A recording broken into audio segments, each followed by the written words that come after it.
രക്ഷകനേ സുന്ദര രക്ഷകനേ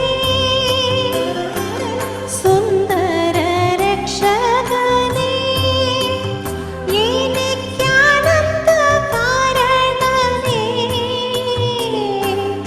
ഇന്നലെയും എന്നും എന്നും അനന്യനേ വന്ദനം വന്ദനമേ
അടുത്തായിട്ട് 326-ാമത്തെ പാട്ട് പാടാം. എത്ര നല്ല സ്നേഹിതൻ ശ്രീ യേശു മഹാരാജ്.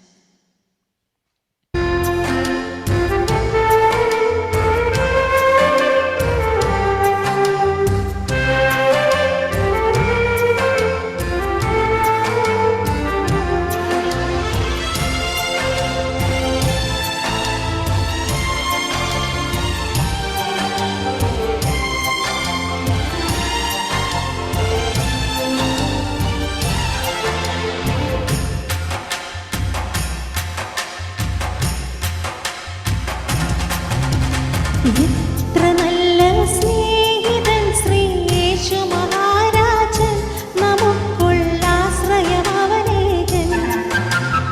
എത്ര നല്ല സ്നേഹിതൻ ശ്രീ യേശു മഹാരാജൻ, നമുക്കുള്ള ആശ്രയം അവനേകൻ. ആരുമില്ലിതുപോലൊരുത്തമ സ്നേഹിതനീ ഉലകിൽ, അവൻ പ്രിയമരികിലണഞ്ഞറികിൽ.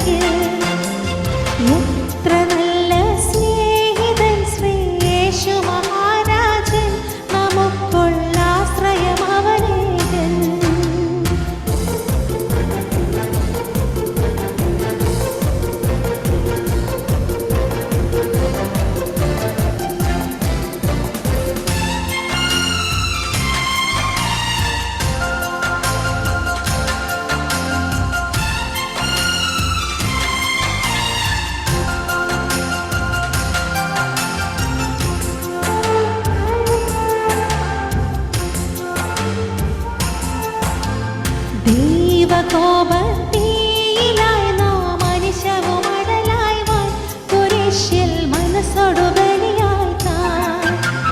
ദൈവകോപത്തീയിലായി നാം മനുഷ്യവുമടലായി വാൻ, കുരിശിൽ മനസ്സോടു ബലിയായി താൻ. ജീവനെയും തന്നിടുവാൻ ആരു തുനിഞ്ഞിടും, ഇതേ വിധമാരു കനിഞ്ഞിടും. ജീവനെയും തന്നിടുവാൻ ആരു തുനിഞ്ഞിടും, ഇതേ വിധമാരു കനിഞ്ഞിടും. എത്ര നല്ല സ്നേഹിതൻ ശ്രീ യേശു മഹാരാജൻ, നമുക്കുള്ള ആശ്രയം അവനേകൻ.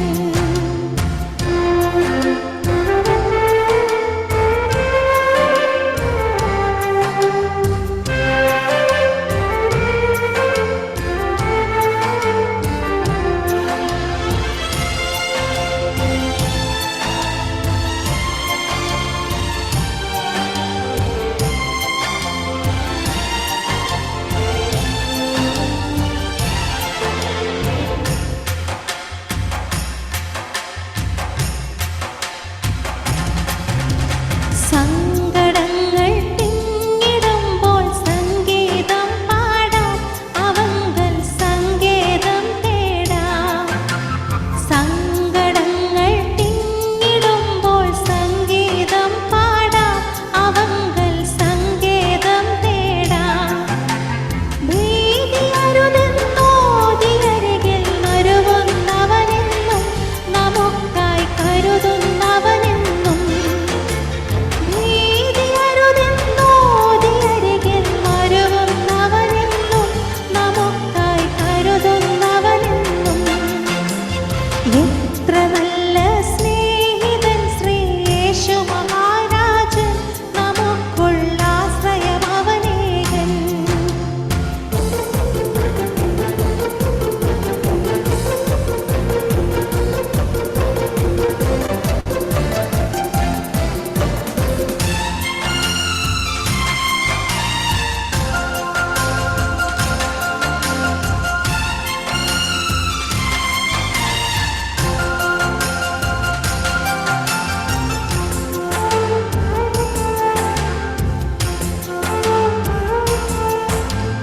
നിന്നയും ചുമന്നിടാം നാം ഏൽക്കുകയപമാനം, തന്നാമത്തിലാർക്കുമതഭിമാനം. നിന്നയും ചുമന്നിടാം നാം ഏൽക്കുകയപമാനം,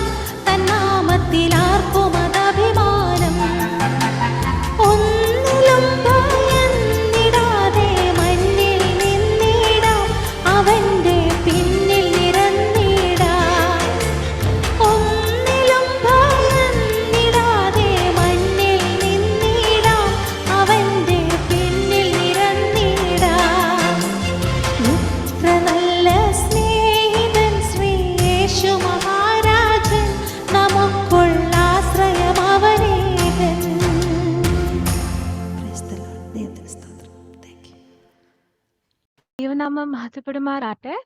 സർവശക്തനായ കർത്താവിന് എല്ലാ മഹത്വവും അർപ്പിക്കുന്നു. ഈ ശുശ്രൂഷ ഏൽപ്പിക്കുന്നതിനായി വളരെ നാളുകൾക്ക് മുന്നേ തന്നെ എന്നെ കോൺടാക്ട് ചെയ്ത് ഇങ്ങനെ ഒരു ശുശ്രൂഷ ഏൽപ്പിച്ച ലവ്ലി സിസ്റ്ററിനോട് എൻ്റെ ഹൃദയം നിറഞ്ഞ നന്ദി രേഖപ്പെടുത്തുന്നു.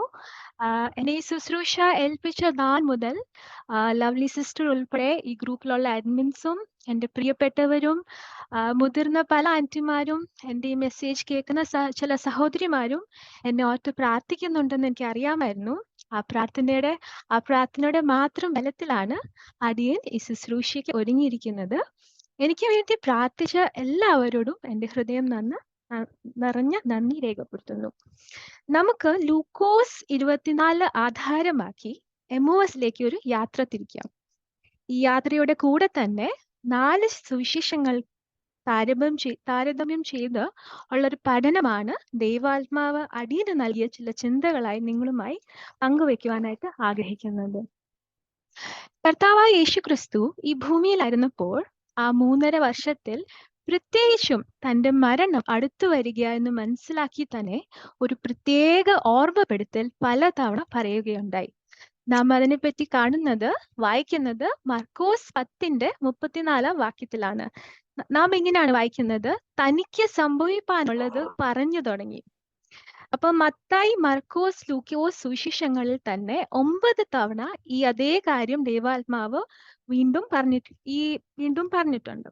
അപ്പം കർത്താവ് വളരെ വ്യക്തമായി തനിക്ക് എന്ത് സംഭവിക്കും, എങ്ങനെ സംഭവിക്കും, തൻ്റെ മരണം കഴിഞ്ഞ് എന്ത് സംഭവിക്കും, എവിടെ സംഭവിക്കുമെന്ന് വളരെ വ്യക്തമായി തൻ്റെ ശിഷ്യന്മാരെ ഓർപ്പിക്കുകയുണ്ടായി.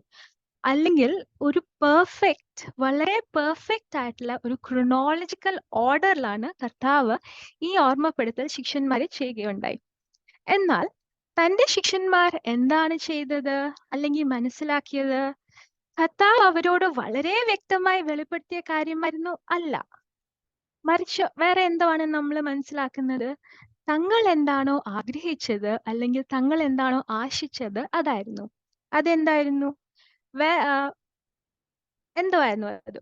ഗുരു എന്ന് അവർ വിളിച്ച യേശു രാജാവാകും, റോമക്കാർ തോൽക്കും, എന്നിട്ട് ശിഷ്യന്മാർ ക്രിസ്തുവിനോട് കൂടെ പ്രധാന പദവികളിൽ വാഴും. ഇതായിരുന്നു അവരുടെ ആശ. അപ്പൊ കർത്താവ് ഓരോ പ്രാവശ്യവും അവരെ ഓർമ്മിച്ചപ്പോഴും അവർ എന്തുവാണ് ഗ്രഹിച്ചത്? അവരുടെ മനസ്സിലുള്ള അവരുടെ ഭാവിയെ പറ്റി ഒരു വലിയൊരു പദ്ധതിയാണ് അവർ ഒരുക്കി വെച്ചിരുന്നത്. ഇനി ലൂക്കോസ് 21:21 നാം വായിക്കുന്നത്, നുറുങ്ങിയ ഹൃദയമായ ശിഷ്യന്മാർ പറയുകയാണ്, ഞങ്ങളോ അവൻ ഇസ്രയേലിനെ വീണ്ടെടുപ്പാനുള്ളവനെന്ന് ആശിച്ചു. ലൂക്കോസ് 24:19 വാക്യത്തിൽ നാം വായിക്കുന്നത്, അവർ കർത്താവിനെ പറ്റി പറയുകയാണ്, പ്രവാചകനായ നസ്രനായ യേശു. എന്ത് പെട്ടെന്ന് ആ സഹോദരിമാരെ ഈ ശിഷ്യന്മാർക്ക് ഒരു മാറ്റം വന്നത്? വളരെ സ്നേഹത്തോടെ അവർ വിളിച്ചിരുന്ന പേരാണ് ഗുരു. ആ ഗുരു എന്ന വിളിയിൽ നിന്നും അവരുടെ വിളി എന്തായിട്ട് മാറുന്ന? പ്രവാചകനായിരുന്ന നസ്രായന യേശു. അപ്പം ശിഷ്യന്മാർ ക്രിസ്തുവിനെ വിളിച്ച മറ്റ് ചില പേരുകൾ നമുക്കൊന്ന് നോക്കാം. ഏറ്റവും കൂടുതൽ ഗുരു എന്ന ബഹുമാനത്തോടെ ഉള്ള വിളിയാണ് നമുക്ക് 4 സുവിശേഷങ്ങളിലും കാണുവാൻ കഴിയുന്നത്. മത്തായി 16:16 വാക്യത്തിൽ നാം വായിക്കുന്നത്, ശിഷ്യന്മാർ പറയുകയാണ്, ജീവനുള്ള ദൈവത്തിന്റെ പുത്രനായ ക്രിസ്തു. യോഹന്നാൻ 11:8 വാക്യത്തിൽ വളരെ ബഹുമാനത്തോടെ വിളിക്കുകയാണ് റബി. ഇനി ലൂക്കോസ് 11:1 വാക്യത്തിൽ അവര് അഭിസംബോധന ചെയ്യുന്നത് കർത്താവെ എന്നാണ്. അപ്പൊ ശിഷ്യന്മാർ കർത്താവിനെ അഭിസംബോധന ചെയ്തത് എന്താണെന്ന് നമ്മൾ കാണുകയുണ്ടായി. അടുത്തതായിട്ട് നമ്മൾ കാണുന്നത് ശിഷ്യന്മാരുടെ ചില തീരുമാനങ്ങളാണ്.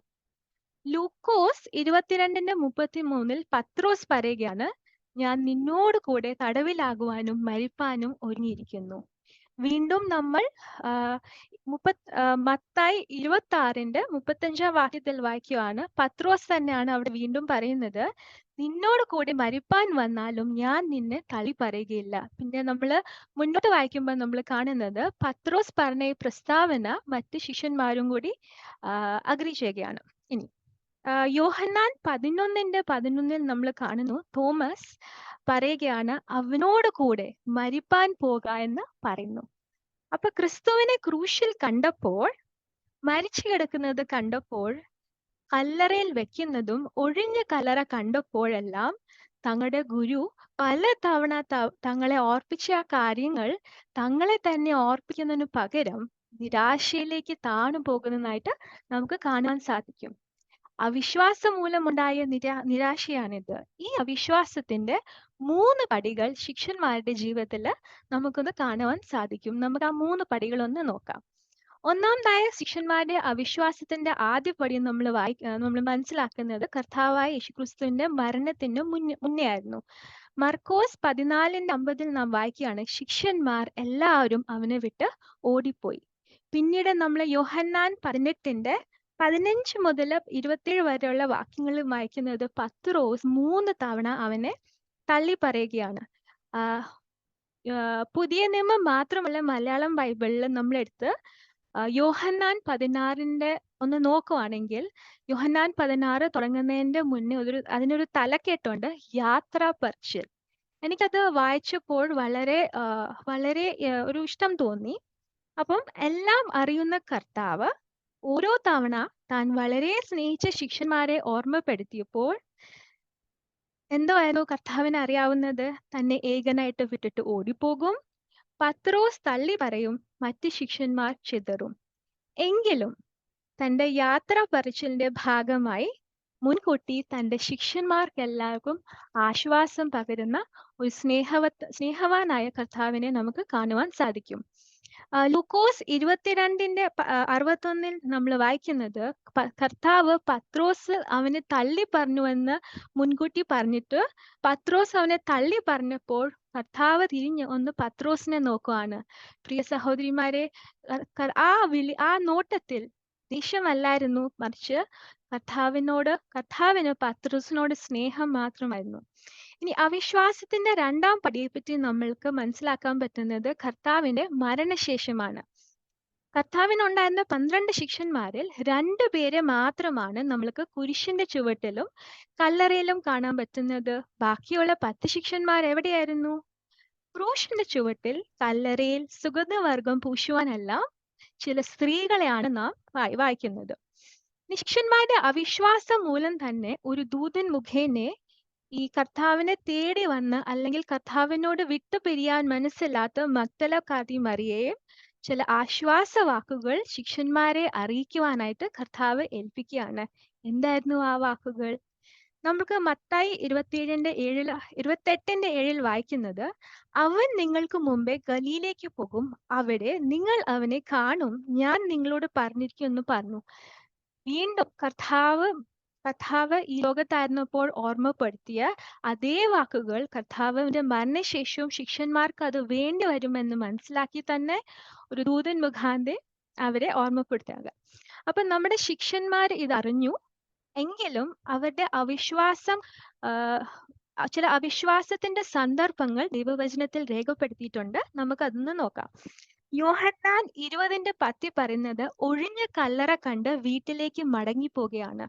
യോഹന്നാൻ 20:19 നാം വായിക്കുന്നത്, ശിഷ്യന്മാർ യഹൂദന്മാരെ പേടിച്ച് വാതിൽ അടച്ചിരുന്നു. ലൂക്കോസ് 24:11 നാം വായിക്കുന്നത്, ഈ വാക്ക് വെറും ഒരു കഥ പോലെ തോന്നി. ഞാൻ ഇങ്ങനെ ആലോചിച്ചു, കർത്താവിനോട് കൂടെ ഏറ്റവും കൂടുതൽ ചെലവഴിച്ചത് ശിഷ്യന്മാരാണ്, മഗ്ദലക്കാരി മറിയല്ല. എങ്കിലും കർത്താവ് അവരോട് പല തവണ പറഞ്ഞ ഓർമ്മപ്പെടുത്തൽ അവരുടെ മനസ്സിൽ ഉണ്ടായിരുന്നു. എങ്കിലും ആ ഒരു കാര്യം വീണ്ടും കേട്ടപ്പോൾ അവർക്കത് വെറും ഒരു കഥ പോലെ തോന്നിയെന്നാണ്.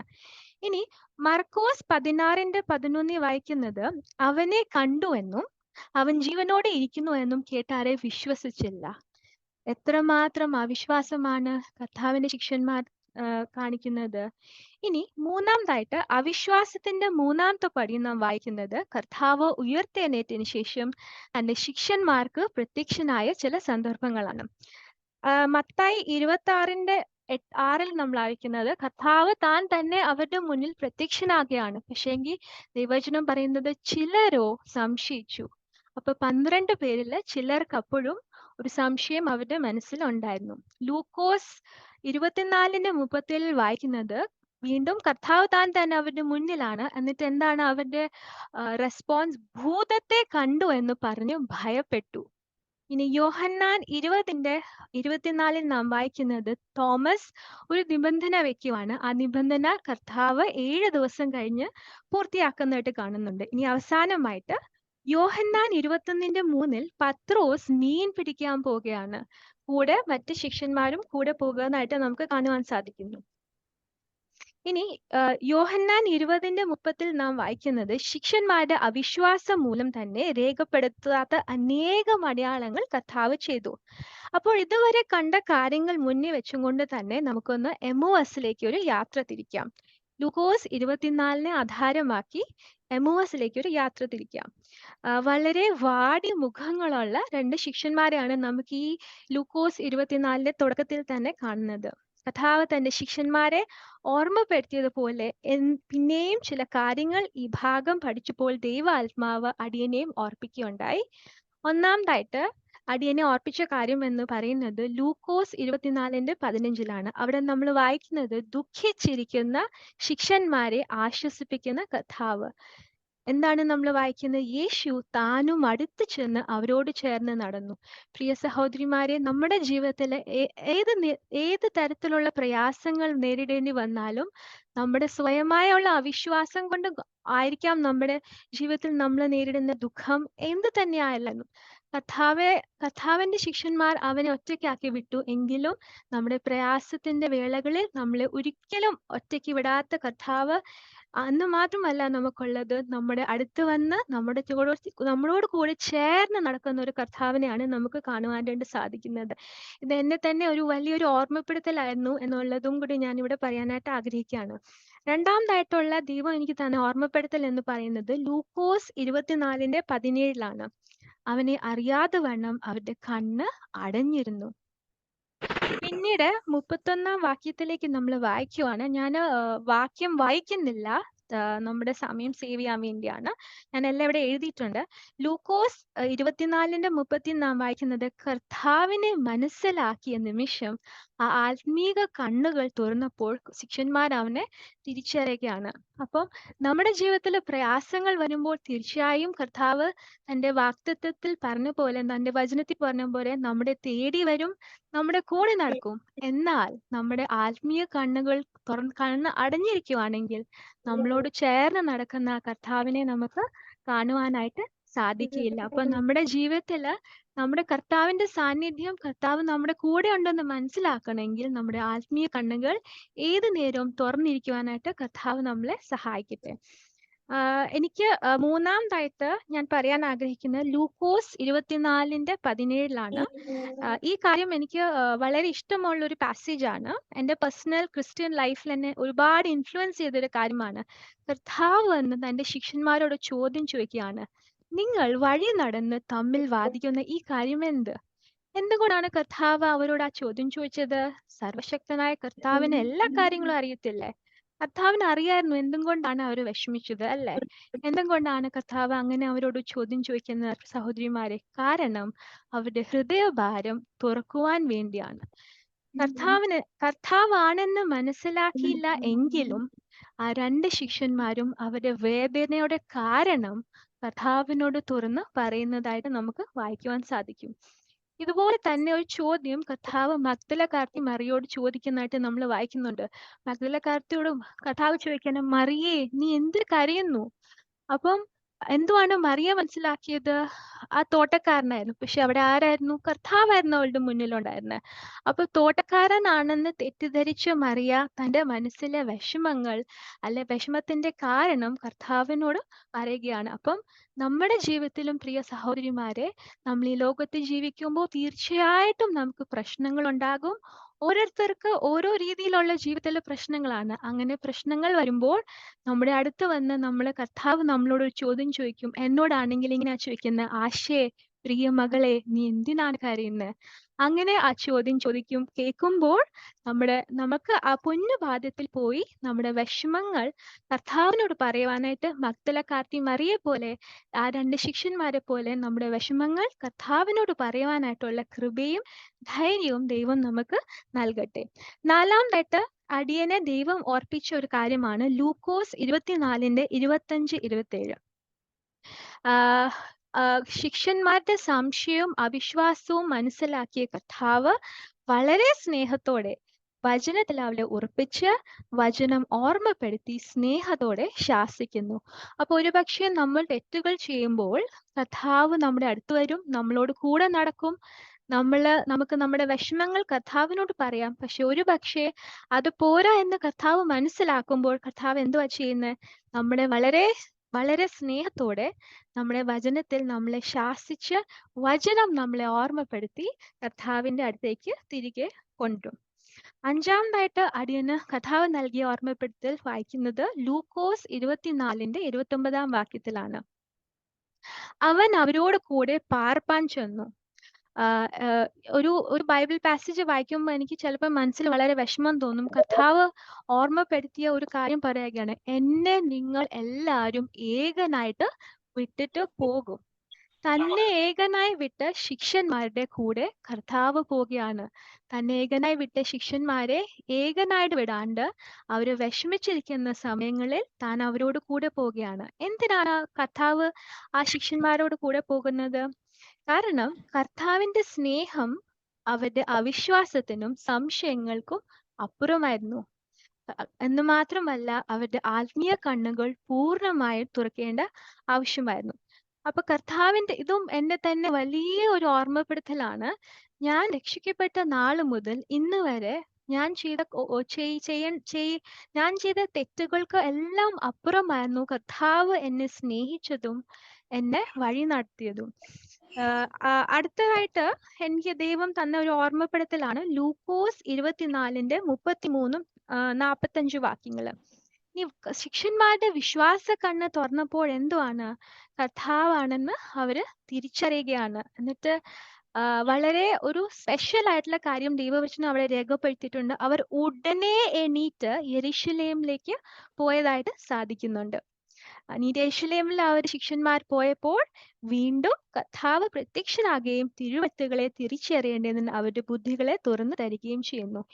ഇനി ഈ ഉയർത്തെഴുന്നേറ്റതിന് ശേഷം അല്ലെങ്കിൽ കർത്താവ് ക്രൂശിക്കപ്പെടുന്നതിന് മുന്നേ അവിശ്വാസത്താൽ ദുഃഖിക്കുകയും ഭാരപ്പെടുകയും ശിഷ്യന്മാരെ അല്ല പ്രിയ സഹോദരിമാരെ നമ്മൾ ഇവിടെ കാണുന്നത്. ഈ എമോസിൽ നിന്നുള്ള യെരൂശലേമിലേക്ക് നമ്മൾ എമോസിൽ നിന്ന് യാത്ര ചെയ്ത് നമ്മളെ യെരൂശലേമിൽ എത്തിയിരിക്കുകയാണ്. ഈ യെരൂശലേമിൽ എത്തിയിരിക്കുന്നത് തികച്ചും വ്യത്യസ്തമായ രണ്ട് ശിഷ്യന്മാരെയാണ് നമുക്ക് കാണുവാൻ സാധിക്കുന്നത്. ഇനി യെരൂശലേമിൽ എത്തിയിട്ട് കർത്താവ് അവർക്ക് വലിയൊരു ദൗത്യം നൽകുകയാണ്. പിന്നീട് നമ്മൾ ലൂക്കോസ് 24:50 വാക്യത്തിൽ 50-53 വാക്യങ്ങളിൽ നമ്മൾ വായിക്കുന്നത് യെരൂശലേമിൽ നിന്ന് ബെഥാനിയിൽ കൂട്ടിക്കൊണ്ടുപോയി അവരെ അനുഗ്രഹിച്ച് സ്വർഗാരോഹണം ചെയ്തു. നമ്മുടെ ജീവിതത്തില് നമ്മള് പത്രോസിന്റെ ആണോ മഗ്ദലക്കാരത്തി മറിയുടെ ആണോ അതോ യോഹന്നാന്റെ ആണോ അതോ കർത്താവിന്റെ 12 ശിഷ്യന്മാരുടെ ഉദാഹരണമാണോ നമ്മുടെ ജീവിതത്തിൽ നമ്മൾ ഫോളോ ചെയ്യുന്നതെന്ന് നമ്മളെ തന്നെ ഒന്ന് നമുക്ക് ചിന്തിക്കേണ്ടത് ആവശ്യമാണ്.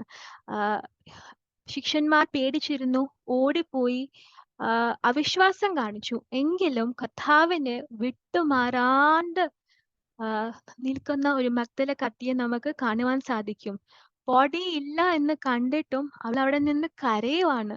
എങ്ങനെയെങ്കിലും എനിക്ക് അവള് കർത്താവാണെന്ന് തെറ്റിദ്ധരിച്ച് ആ ഗാർഡനറാണ് തെറ്റിദ്ധരിച്ച് കർത്താവിനോട് പറയുന്നതാണ്, എനിക്ക് ആ ബോഡി എങ്കിലും ഒന്ന് വിട്ടു തരണം. അത്രമാത്രം കർത്താവിനെ സ്നേഹിക്കുകയും അത്രമാത്രം കർത്താവിനോട് പറ്റി നിൽക്കുകയും ചെയ്യുന്ന ഒരു മഗ്ദലക്കാരത്തിയുടെ എക്സാമ്പിൾ നമ്മുടെ ജീവിതത്തിൽ എന്ത് പ്രയാസങ്ങൾ നേരിടേണ്ടി വന്നാലും നമ്മുടെ അവിശ്വാസം കുറഞ്ഞു പോയെന്ന് തോന്നിയാലും നമുക്ക് മഗ്ദലക്കാരത്തി മറിയയുടെ ഉദാഹരണം നമ്മുടെ ജീവിതത്തിലേക്ക് പകർത്തുവാനായിട്ട് ദൈവം നമ്മളെ സഹായിക്കട്ടെ.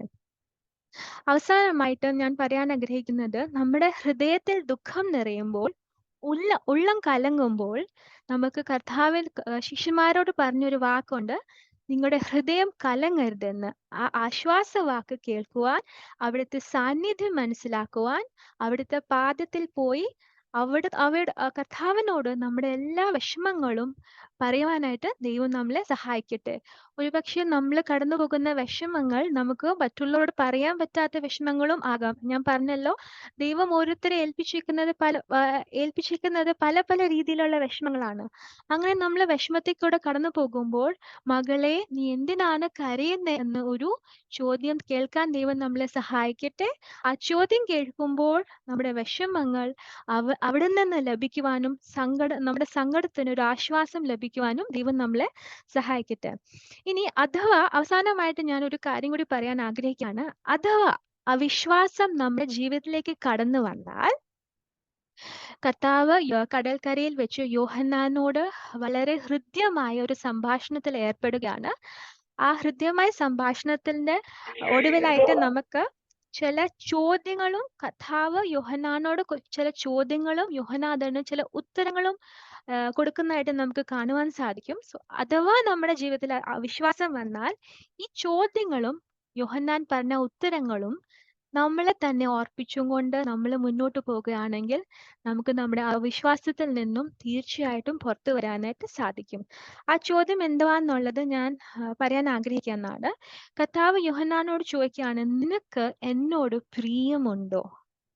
പിന്നെ ചോദിക്കുകയാണ്, കർത്താവിനേക്കാൾ, യോഹന്നാന്റെ മകനായ ശീമോനെ, കർത്താവിനേക്കാൾ അധികമായി എന്തിനെങ്കിലും നാം സ്നേഹിക്കുന്നുണ്ടോ? അപ്പൊ നമ്മുടെ ജീവിതത്തിൽ അവിശ്വാസം കടന്നു വന്നാൽ നമ്മൾ നമ്മളോട് തന്നെ ചോദിക്കേണ്ടതാണ്, യോഹന്നാന്റെ സ്ഥാനത്ത് നമ്മൾ നമ്മുടെ പേര് വെച്ചും കൊണ്ട് തന്നെ നമ്മൾ ചോദിക്കണം, എന്താണ് നമ്മുടെ ജീവിതത്തിൽ കർത്താവിനേക്കാൾ അധികമായി നാം എന്തിനെങ്കിലും സ്നേഹിക്കുന്നുണ്ടോ? എന്തിനെങ്കിലും പ്രയോറിറ്റീസ് നമ്മൾ കർത്താവിനേക്കാളും നമ്മൾ കൊടുക്കുന്നുണ്ടോ? അഥവാ നമുക്ക് കർത്താവിനോട് പ്രിയമുണ്ടോ? നാലാമത്തെ ഒരു ചോദ്യം കർത്താവ് വീണ്ടും ചോദിക്കുന്നുണ്ട്.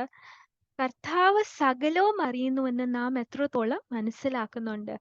ഞാൻ സങ്കീർത്തനം 130 ഇന്നലെ വായിക്കുകയുണ്ടായി. അത് ഞാൻ പഠിക്കുകയാണ്.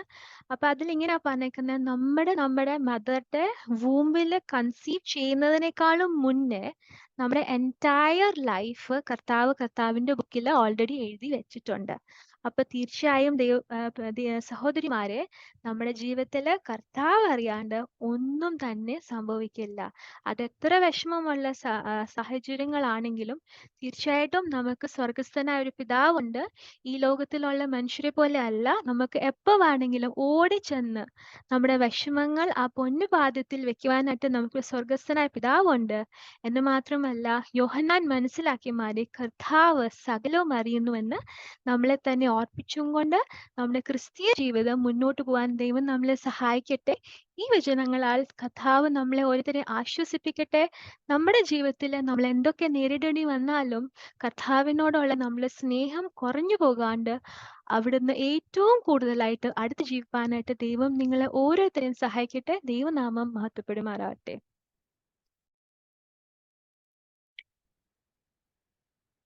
Thank you.